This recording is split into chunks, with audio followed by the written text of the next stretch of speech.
ওদের কি কিছু হয়েছে না? আমার বাবার পড়াশোনা খারাপ ধারণা উঠে একবার চলে যান মনোযোগটাও কি আশ্চর্য ব্যাপার। ওদের কেন টাকা হয়েছে না? আজিব লাগে।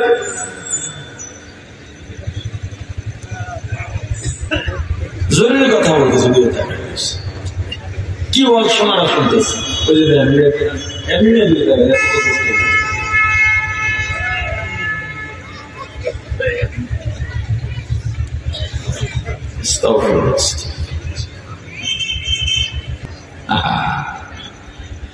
কোরআন শরীফে একটা ছেলের কি দাম, ওই মা বাবার কপাল কত ভালো, ভাগ্য কত ভালো, নসিব কত ভালো, যেই মা বাবার সন্তান কোরআনের আলেম, কোরআনের হাফেজ, মসজিদের ইমাম, মাদ্রাসার শিক্ষক। দিনদার ছেলে মেয়ে থাকলে লাভ না কোথায়?